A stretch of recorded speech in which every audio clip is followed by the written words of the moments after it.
This is Mielie roti and this is how my mom makes it. To boiling water, you will gradually add the maize meal and cook it through. You will then empty the mixture into a big dish, add some flour and then bring the dough together by kneading it. You can use your hands as she is doing here or a stand mixer with a dough hook, which I think will be much easier and much faster because this looks like quite a workout.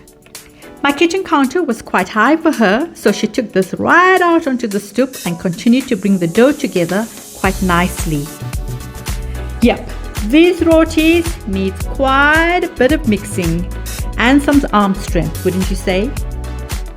Here, she had already rolled out the dough into a nice thick log and is now breaking it into smaller pieces and then rolling it into a ball and slightly flattening it out with her hands.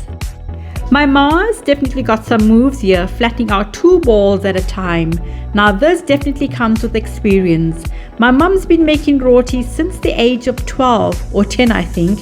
Can you believe she turned 70 on Christmas Day and she's still blessed with the energy to work up dozens of these rotis in a jiffy. So once the balls have been flattened out, you will place the roti onto a nice floured surface and then you will use a rolling pin to roll the rotis. Now there is a bit of a technique when it comes to a round roti or rolling a round roti. You will place the balna on the roti with a little more pressure on the one side, and as you roll, the rotis will begin to rotate, and that's how you get a nice round rotis. But hey, you don't need a perfectly round roti for it to taste good, right? Oh, I just thought of Priyanka Chopra. Haters are gonna hate, potatoes are gonna potate, rotis are gonna rotate. Who cares? You do what you do.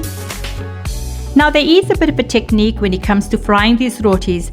The tawa or the pan needs to be medium hot. You will cook it for a bit on the one side and then flip it over and cook for a little longer time on the second side.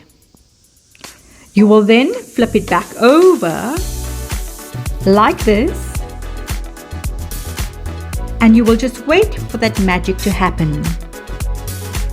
Can you see it? There we go.